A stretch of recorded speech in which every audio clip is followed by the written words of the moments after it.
The broadcast started at 4:44 a.m. I work at a local news station in Pennsylvania.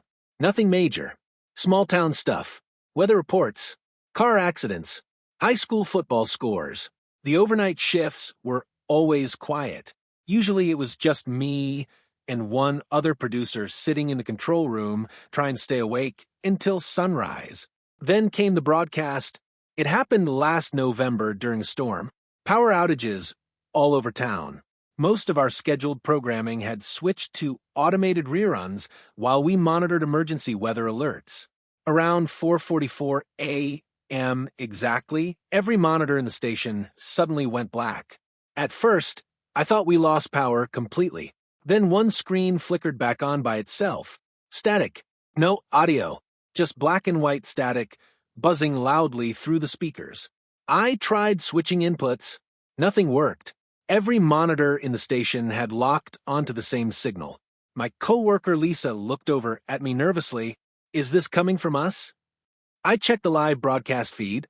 It was. Whatever was on our monitors was being transmitted live across the entire county. Then the static stopped. The screen changed to a camera feed. A hallway. Dimly lit. Old wallpaper peeling from the walls. At first, I didn't recognize it. Then my stomach dropped. It was our station hallway. Not current day, though. Older. The walls hadn't looked like that in decades. The time stamp in the corner read, April 3rd, 1987. Lisa whispered, "What the hell is this?" The footage showed an empty hallway for almost 30 seconds. Then someone walked into frame. A man wearing a dark suit. Tall. Extremely thin.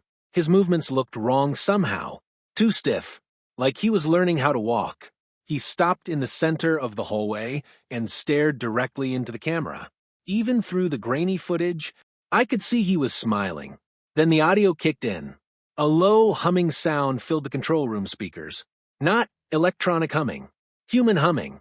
Soft. Off-key.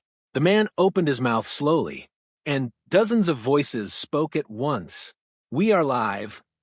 Every monitor in the station flickered violently. Then all the phones started ringing simultaneously. Every single line.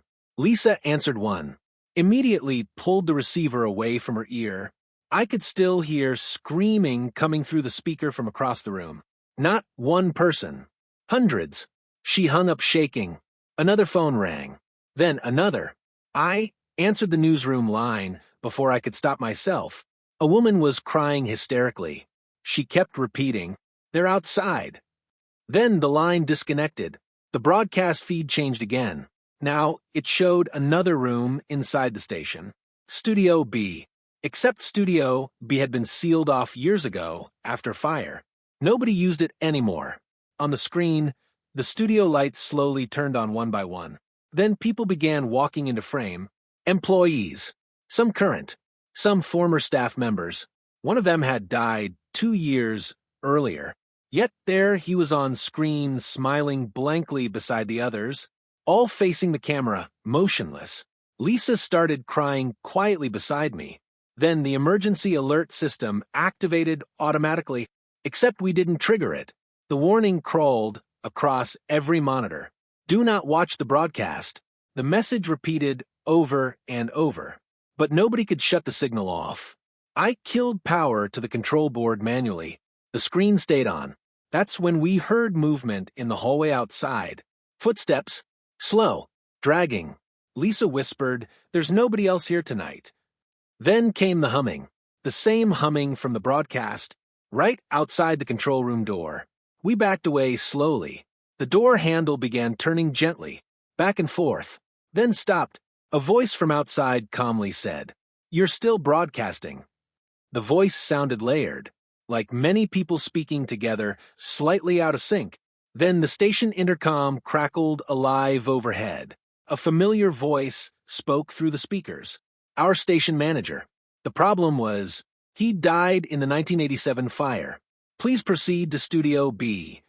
The hallway lights outside shut off instantly.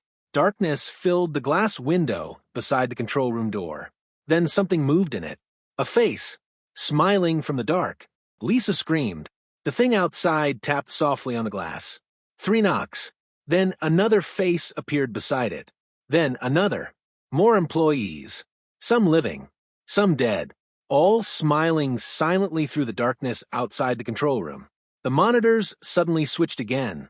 Now the live feed showed us inside the control room.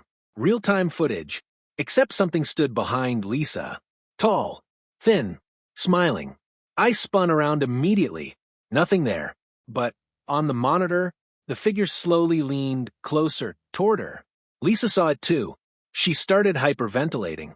Then every person on the screen spoke together. Stay on air. The control room door suddenly slammed hard from the outside. Again, again, again. The glass began cracking. I grabbed Lisa, and we ran through the emergency exit leading outside the station. Rain poured heavily across the parking lot. Behind us, every TV visible through the station windows flickered with that same smiling face. Still broadcasting. Police arrived 20 minutes later.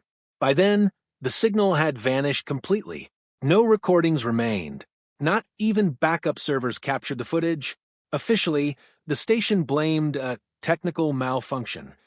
But 3 people who called the newsroom that night disappeared before sunrise, including the crying woman from a phone call. The strangest part came 2 days later. An engineer reviewing old archives found something hidden in storage. A videotape labeled Final Broadcast, April 3rd, 1987. The exact date from the footage. Nobody has watched it yet, but sometimes during overnight shifts, the studio monitors flicker on by themselves at exactly 4:44 a.m. And for just a second, you can see people standing inside studio, be waiting for the cameras to roll,